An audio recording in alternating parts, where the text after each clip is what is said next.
नमस्कार, news one India देख रहे हैं आप। मैं हूं आपके साथ कोमल गंगवार। देवभूमि में स्वागत है आपका। खबरों की शुरुआत करेंगे तो चमोली हादसे में रेस्क्यू ऑपरेशन लगातार जारी है। हादसे में अब तक 62 शव बरामद हुए, 142 लोग लापता अभी तक बताए जा रहे हैं। 28 मानव अंग अलग अलग जगह से बरामद हुए। अब तक 33 शवों की ही शिनाख्त हो पाई है। तो जो शव बरामद हुए उनमें से सिर्फ 33 शव ऐसे जिनकी शिनाख्त हो पाई। वहीं आपको बता दें, जिस तरीके से 7 फरवरी को ग्लेशियर टूटा था, उसके बाद इस बड़े हादसे ने कई जिंदगियां अपने साथ बहा ली। बता दें, 142 लोग अभी भी लापता बताए जा रहे हैं। जो रेस्क्यू ऑपरेशन चल रहा था, सर्च ऑपरेशन में तब्दील हो चुका है। हादसे में अब तक 62 शव बरामद हो चुके हैं, लेकिन इनमें से आपको बता दें सिर्फ 33 ऐसे शव है जिनकी शिनाख्त हो पाई है। 28 मानव अंग अलग अलग जगह से बरामद हुए। 7 फरवरी को चमोली में जो हादसा हुआ, उसकी वजह से कई जिंदगियां तबाह हो गई। वहां पर लोग काम कर रहे थे, आसपास के लोग उस जलजले में बह गए। उसका खामियाजा कई लोगों ने भुगता। अभी तक वहां पर टीम्स रेस्क्यू कर रही हैं। जिस तरीके से शवों के मिलने का सिलसिला जारी है, जहां से मलबा हटाया जा रहा है वहां से शव बरामद किए जा रहे हैं। रैणी गांव के पास से भी कई शव बरामद हुए। तपोवन टनल की अगर बात करें तो उस टनल में मलबा हटाने का काम लगातार जारी, और जैसे जैसे गहराई में पहुंचते जा रहे हैं वहां से शव बरामद होते जा रहे हैं।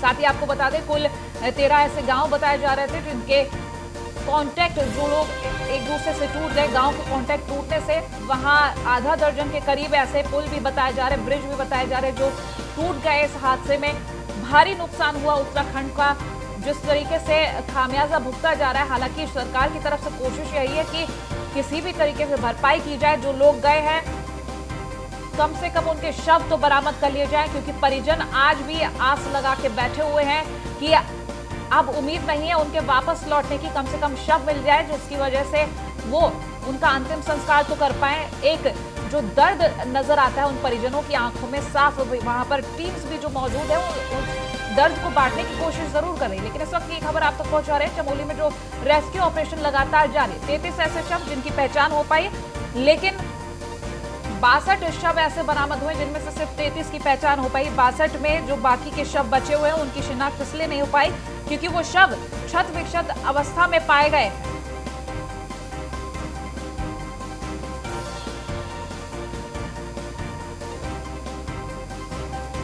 तो 142 लोग अभी भी लापता। बता दें, जिस तरीके से खबर सामने आ रही है, साफ नजर आ रहा है कि मलबा हटाते ही शव बरामद हो रहे हैं। फाहिम तनार, रेजिडेंट एडिटर, हमारे साथ ऑनलाइन पर जुड़ गए। फाहिम, जो रेस्क्यू ऑपरेशन सर्च ऑपरेशन में तब्दील हो चुका है, अभी तक 33 शवों की शिनाख्त हो पाई, आगे क्या ताजा अपडेट है? देखिए, अभी जो जिस तरह से सर्च अभियान चल रहा है और वो सर्च अभियान में जहां जहां डेड बॉडीज मिल रही हैं वो निकाली जा रही हैं, तो अब ये रेस्क्यू पूरी तरीके से अभियान इसको आप कह सकते हैं, सर्चिंग ऑपरेशन है। और उसी में जितने हैं डेड बॉडीज निकल रही हैं। और इसमें दुखदायी पहलू ये भी है, जिससे आप दर्शकों को बताया कि क्षत विक्षत शव या शव के कुछ शरीर के कुछ हिस्से अलग अलग जगहों पर मिल रहे हैं। तो ये एक बड़ा दुखदायी पहलू है इस आपदा का। और अभी बड़ी तादाद में, तकरीबन अगर हम कहें तो 25 से 30% ही रिकवरी हो पाई है। ज्यादातर अभी जो लापता लोग हैं उनकी खोज का काम चल रहा है। तो अभी ये लंबा चलेगा और इसमें मशीनें लगाई गई हैं। और जहाँ जहाँ मलबा है उस सभी जगह संभावित जगहों पर मलबे को हटा करके देखा जा रहा है, टनल के अलावा बाहरी क्षेत्र में भी। क्योंकि जो मलबा बह करके गया, बहुत बड़े बड़े पत्थरों के साथ बह कर गया, पानी और मिट्टी मिल करके पर्वतीय क्षेत्र की, पहाड़ों की, वो एक बड़ा दलदलीय मलबा बना है और वो काफी दूर तक गया है, कई किलोमीटर तक। तो लिहाजा सर्च ऑपरेशन अभी जहाँ पर घटनास्थल, बड़ा घटनास्थल जो टनल और टनल के आसपास का क्षेत्र है पावर प्रोजेक्ट का, तो उसके अलावा जो मलबा बह करके गया धौली गंगा में, तपोवन क्षेत्र में, वहां भी सर्च ऑपरेशन चलेगा। क्योंकि जो लोग हैं जो लापता हुए, जो बहे, वो दूर तक बहने की संभावना है, क्योंकि टनल में 35 से 40 थे, इसके अलावा बाहरी क्षेत्र पे काम कर रहे थे जो आगे बहे हैं। तो लिहाजा ये अभी चलेगा जो सर्च ऑपरेशन है। और दुखदायी पहलू है कि उन गांवों की बात करना चाहेंगे जिनके संपर्क टूट गए। लगभग 13 ऐसे गांव बताए जा रहे थे और आधा दर्जन के करीब वो ब्रिज जो टूट गए थे। क्या कुछ किया जा रहा है, कहाँ तक पहुंचा काम वहाँ का? देखिए, उनको पुल बनाने का अभी काम देर हो लगेगी तैयार होने में। फिर सर्वे होना है, डीपीआर बननी है, प्रोजेक्ट रिपोर्ट तैयार होनी है डिटेल में। और किस रूप में वो पुल बनेंगे उसमें भी समय लग जाएगा, क्योंकि पुल बनने की एक पूरी प्रक्रिया होती है। लेकिन इतना जरूर है कि पुलों को बना करके आवागमन चालू कर दिया। बने रहिए आप हमारे साथ, आगे अपडेट्स लेंगे। और चमोली से ही खबर, जहां एनटीपीसी कंपनी पर लग रहे लापरवाही के आरोप। बता दें रेस्क्यू ऑपरेशन में देरी को लेकर ये आरोप लगाए जा रहे हैं। तो बैराज साइड में अभी भी अतिरिक्त मशीनें नहीं लग पाई हैं, तो एनटीपीसी पर ये लापरवाही के आरोप लग रहे हैं। इससे पहले भी जो सूत्रों के हवाले से खबर आई थी उसमें एनटीपीसी पर कई आरोप लगे थे कि वक्त रहते तपोवन टनल का जो मैप नहीं दिया गया, वो टनल का अगर मैप दिया जाता तो शायद काम जल्दी आगे बढ़ता।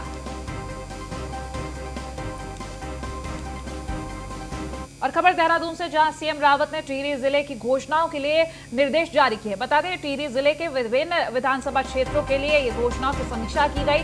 विधानसभा क्षेत्रों को जोड़ने वाली सड़कों के निर्माण में तेजी से निर्देश दिए गए। तो निर्माण योजनाओं की डीपीआर तैयार करने में तकनीकी दक्षता का खास ख्याल रखें। योजनाओं का समग्रता से अध्ययन कर डीपीआर तैयार किया जाए तो सभी योजनाएं निर्धारित समय से पूरी हो सके, इसका प्रयास जारी है। जनपद की कुल 204 में से 125 घोषणाएं पूरी हुई है। बाकी पर समीक्षा बैठक में मंत्री सुबोध उनियाल सहित कई विधायक भी शामिल रहे। बाकी पर चर्चा जारी है।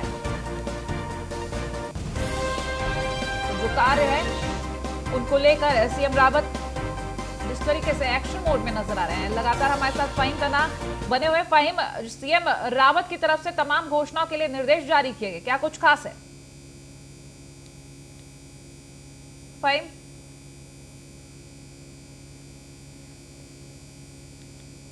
शायद फहीम से हमारा संपर्क टूट गया है। जिस तरीके से खबर आप तक पहुंचा रहे हैं, टिहरी जिले की घोषणाओं के लिए निर्देश जारी हुए हैं। टिहरी जिले के विभिन्न विधानसभा क्षेत्रों के लिए घोषणाओं की समीक्षा की गई है। विधानसभा क्षेत्रों को जोड़ने वाली सड़कों के निर्माण में तेजी से निर्देश दिए गए हैं। तो बता दें निर्माण योजनाओं की डीपीआर तैयार करने में तकनीकी दक्षता का ध्यान रखने की बात कही गई है। साथ ही साथ योजनाओं का समग्रता से अध्ययन कर तैयार किए जाए डीपीआर, ये भी बात कही गई। साथ ही सभी योजनाएं निर्धारित समय से पूरी हो, इसका प्रयास करने के लिए भी कहा गया। तो जनपद की कुल 204 में से 125 घोषणाएं पूरी हुई, बाकी पर काम जारी है। तो समीक्षा बैठक में मंत्री सुबोध उनियाल सहित कई अन्य विधायक मौजूद रहे हैं।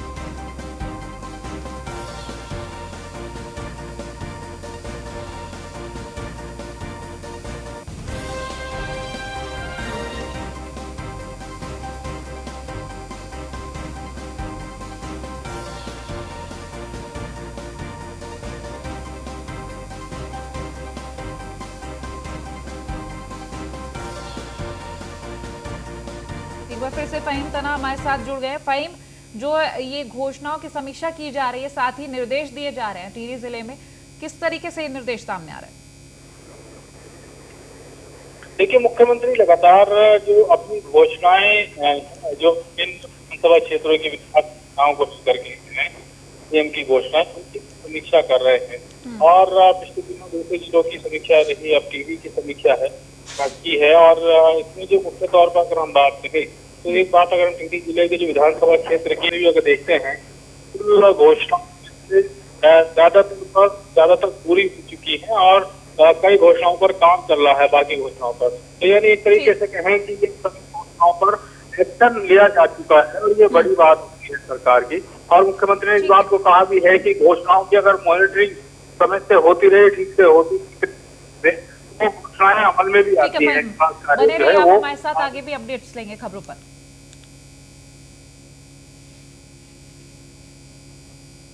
देहरादून से खबर, जहां सीएम त्रिवेंद्र सिंह रावत ने नीति आयोग की बैठक में शामिल हुए, जहां नीति आयोग की गवर्निंग काउंसिल के साथ सीएम की बैठक हुई। बता दें सीएम वीडियो कॉन्फ्रेंसिंग के जरिए इस बैठक में शामिल हुए। नीति आयोग बैठक में राज्य के कई विषयों पर चर्चा हो रही है।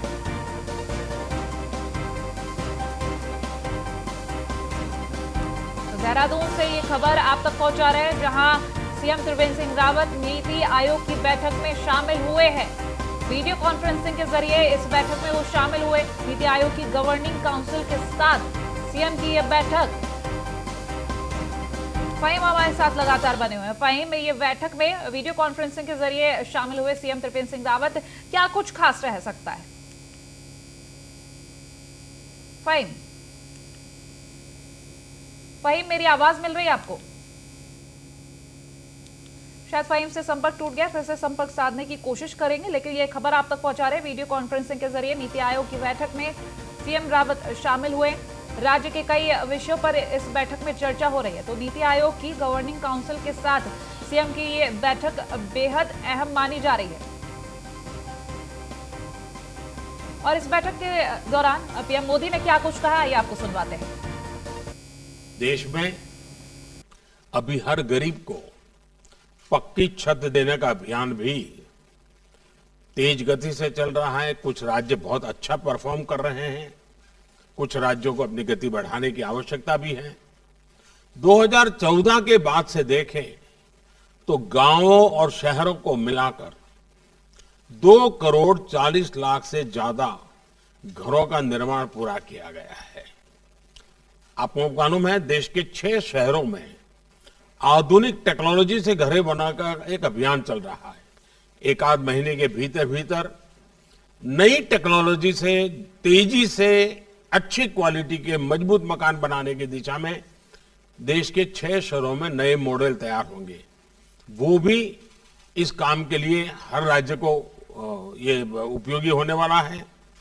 उसी प्रकार से पानी की कमी और प्रदूषित पानी से होने वाली बीमारी लोगों के विकास में बाधा न बने, कुपोषण की समस्याओं को वो बढ़ाए नहीं, इस दिशा में भी मिशन मोड में काम हो रहा है।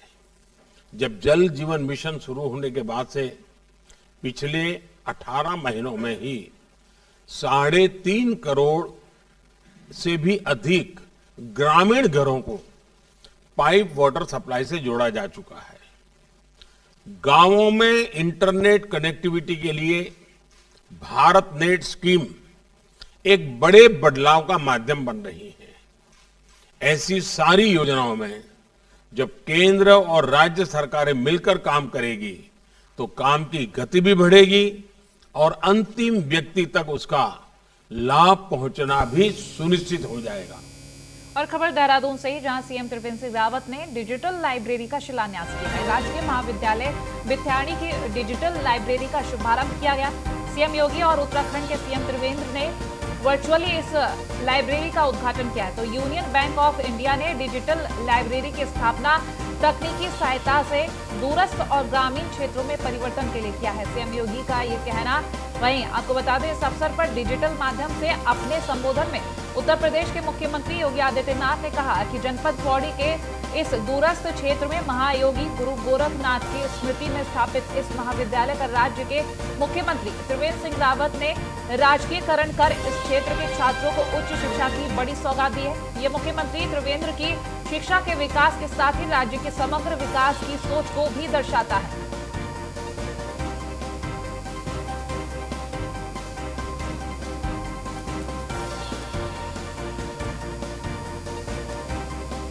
खबरों में आगे बढ़ेंगे तो देहरादून से खबर, जहां महाविद्यालयों में 38 असिस्टेंट प्रोफेसरों की नियुक्ति होगी। सीएम रावत ने 38 असिस्टेंट प्रोफेसरों की नियुक्ति की सहमति दी है। बता दें, प्रदेश के महाविद्यालयों में छात्रों को बेहतर शिक्षा का लाभ मिल सकेगा। तो सीएम त्रिवेंद्र के बयान पर उच्च शिक्षा मंत्री का भी बयान सामने आया है। कहा है कि महाविद्यालयों में फैकल्टी व्यवस्था का खास ख्याल रखा जा रहा है। बेहतर शिक्षा का लाभ अब छात्रों को मिल सकेगा महाविद्यालयों में। सीएम ने 38 असिस्टेंट प्रोफेसरों की नियुक्ति को मंजूरी दी है, इस पर सहमति जताई है। तो बता दें, जल्द ही ये नियुक्ति की जाएगी।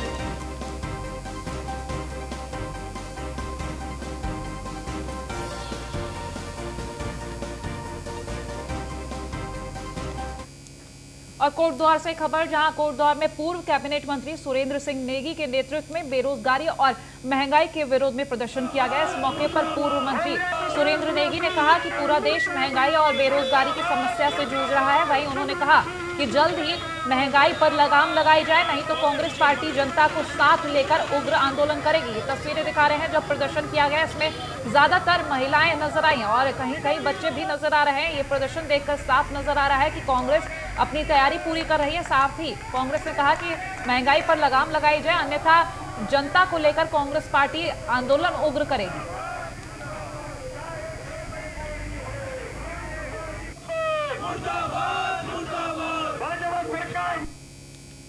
देखिए, पूरा देश, पूरा उत्तराखंड प्रदेश आज त्राहिमाम कर रहा है। लोगों के पास रोजगार नहीं है, जो रोजगार थे वो समाप्त हो गए। दूसरी ओर जो है महंगाई की मार जो है प्रत्येक परिवार पर पड़ रही है। मध्यम वर्ग बिल्कुल टूट गया है, उसकी रीढ़ की हड्डी टूट चुकी है। और इसीलिए हम लोगों ने राज्य सरकार और केंद्र सरकार को चेतावनी देते हुए उनको ये चुनौती देने का प्रयास किया कि तत्काल प्रभाव से महंगाई पर काबू करें। ये राज्य सरकार और केंद्र सरकार की जिम्मेदारी है कि जो है जनता को जो है सस्ते दामों पर चीज़ें उपलब्ध कराते हुए उनके आम जनजीवन को बेहतर बनाने की दिशा में काम करे, महंगाई को तत्काल प्रभाव से रोके और लोगों को राहत पहुंचाए। खबर मसूरी से, जहां स्वायत्त महासंघ के कर्मचारियों ने बैठक की, जहां नगर पालिका सभागार में आयोजित हुई ये 2 दिवसीय बैठक। सत्र का शुभारंभ मसूरी विधायक गणेश जोशी ने किया है। तो स्वायत्त महासंघ के पदाधिकारियों ने कर्मचारियों को लेकर बात की है। पदाधिकारियों ने कई मुद्दों से विधायक गणेश जोशी को अवगत कराया। गणेश जोशी विधायक जिनको कई मुद्दों से अवगत कराया गया है पदाधिकारियों की तरफ से। हमारी अखिल भारतीय स्वायत्त शासी की बैठक है और कल जो है उत्तराखंड स्वायत्त शासी का जो है कॉन्फ्रेंस रहेगी, जो है उसी के निमित्त जो है ये यहाँ पर आना हुआ है, जो है ठीक है। अब जो मूल स्थिति देखिए क्या है, आज स्वायत्त शासी की स्थिति देश में ठीक नहीं है। ठीक इन द सेंस कि पहले चुंगी हुआ करती थी जिससे इनकी इनकम हुआ करती थी। अब जीएसटी के माध्यम से सीधे केंद्र में जाता है और केंद्र से जो शेयर आ रहा है वो प्रदेश में आता है और स्वायत्त शासी को समय से देते नहीं है ये लोग, जो है पूरा हिस्सा जो है। परिणाम यह है कि कर्मचारी को समय से वेतन नहीं मिल रहा है, उसको पेंशन नहीं मिल रही, उसको ग्रेजुएटी नहीं मिल रही है, नए लोगों को इसमें रोजगार नहीं मिल रहा है, परमानेंट जॉब जो है। और जो सफाई कर्मचारी हमारे हैं वो जो है संविदा पर हैं, उनको समय से वेतनमान नहीं मिल रहा है। ये प्रदेश के जो शासन है कहीं पर भी सभी लोगों की दशा ये है कि वो जो है स्वायत्त शासी का पैसा दबा करके दूसरे मद में इस्तेमाल कर। मसूरी में पेयजल समस्या से निजात दिलाने के लिए केंद्र सरकार की ओर से स्वीकृत 144 करोड़ की यमुना पेयजल योजना का कार्य काफी तेजी से किया जा रहा है। बता दें 1 मार्च 2020 को मसूरी विधायक गणेश जोशी ने इस योजना का शिलान्यास किया था। पेयजल योजना पूरी होने के बाद मसूरी में आगामी 40 सालों तक पानी की समस्या से निजात मिलेगी। तो बता दें योजना के तहत यमुना नदी से 4 स्टेज में पंपिंग की जाएगी और 100 किलोमीटर पेयजल लाइन का निर्माण किया जा रहा है। ये योजना साल 2022 तक बनकर तैयार हो जाएगी। पेयजल योजना के इंजीनियर राहुल नेगी ने बताया कि पेयजल योजना के तहत लाइनों को डालने का कार्य तेजी से किया जा रहा है। पेयजल लाइनों को डालते हुए सुरक्षा के मानकों का पूरा ध्यान रखा जा रहा है।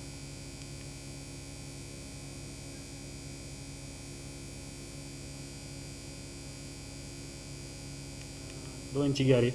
अभी जेसीबी का हमारा क्या है सर, जहाँ पे हमारी सीसी रोड है हमको 1 मीटर डेप्थ भी चाहिए तो हमको मैनुअली नहीं हो पाएगा। हाँ। तो जहाँ पे हमको लगता है कि हम मैनुअली कर सकते हैं, जहाँ पे सॉफ्ट रॉक आएगा हम वहाँ पे कर सकते हैं मैनुअली, लेकिन जहाँ पे नहीं है तो वहाँ पे हमको सर जेसीबी चलानी पड़ेगी। मिलेगा टेस्टिंग होने के बाद जैसी आपकी रोड की सीसी थी तो सीसी करके हम पूरी देंगे, कंप्लीट करके कंक्रीट होगा उसमें, उसका पूरा एकदम बेस बना के देंगे, क्योंकि ये हमारे लिए भी बेटर रहेगा। अगर हम ऐसी लाइन को ओपन कर देंगे तो बाद में हमको ही दिक्कत होगा इस चीज़ से। और यहाँ पे जैसे पर्यटक स्थल है, यहाँ पे लोग वगैरह आते, गाड़ी आती है, तो यहाँ सीसी का ही। और खबर काशीपुर से है, जहां सरकारी अस्पताल में आग लगने से हड़कंप मच गया। आग लगने से वहां अफरा तफरी का माहौल देखा गया, तो अस्पताल में काफी हड़कंप मच गया। आग से फिलहाल किसी को कोई हानि नहीं हुई, किसी तरीके की कोई जनहानि नहीं हुई है। कोविड-19 सहित लाखों का सामान यहां जलकर राख हो गया। फायर ब्रिगेड की टीम ने फिलहाल मौके पर पहुंचकर आग पर काबू पाया। वो तस्वीरें दिखा रहे हैं जब अस्पताल में आग लगी थी। फिलहाल किसी की जान को कोई हानि नहीं हुई है, लेकिन कोविड सहित लाखों का सामान जलकर राख हुआ है।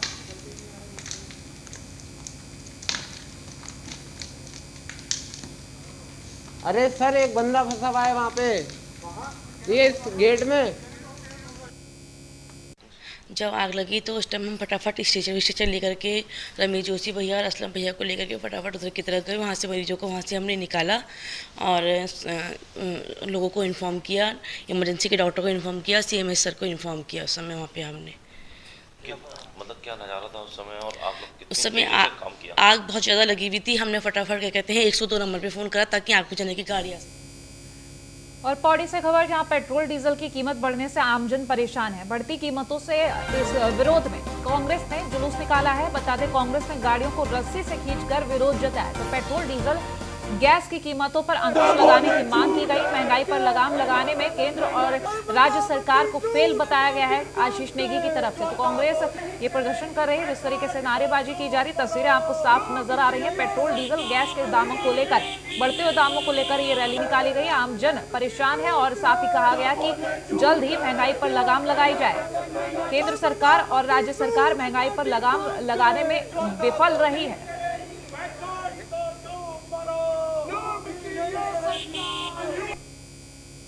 भारतीय जनता पार्टी जब सत्ता में आई थी तो उनका एक ही नारा था कि बहुत हुई महंगाई की मार, अब की बार भाजपा सरकार। अब आप चाहते क्या हैं कि जो ये चीजें, जो आम आदमी की जो चीजें महंगी हो रही हैं, तो आप ये चाह रहे हैं आपकी किसान तो आत्महत्या कर ही रहा है, लेकिन अब आम आदमी भी आत्महत्या करे। अब गरीब जो बेरोजगार युवा लड़के हैं वो भी आत्महत्या करें। आज स्थिति ऐसी पैदा हो गई है कि आम आदमी और जो मिडिल क्लास आदमी वो जी नहीं सकता, क्योंकि तेल और गैस और राशन जो और रोजगार जो है वही मूलभूत आवश्यकता है, और बिजली और पानी, इन सब के दाम कहाँ किस आसमान में छू रहे हैं, किसी ने कल्पना। पूरे दुनिया का अगर आप उठा करके देखें तो ये जो पेट्रोल और डीजल जो महंगा हुआ है, ये पूरी दुनिया में नंबर 1 पर भारत आ गया है। पैदल मार्च निकालकर यहाँ पर जो महंगाई, लगातार बढ़ती हुई महंगाई के विरोध में आज यहाँ पर प्रदर्शन किया है और सरकार से मांग की है कि वह जल्द से जल्द पेट्रोल डीजल के दाम कम करे। जो 3 काले कानून उन्होंने किसानों के लिए पारित किए उनको वापस ले और रसोई गैस के दाम कम करे। पैदल। और फिलहाल बुलेटिन में इतना ही। देखते रहिए न्यूज़ 1 इंडिया। नमस्कार।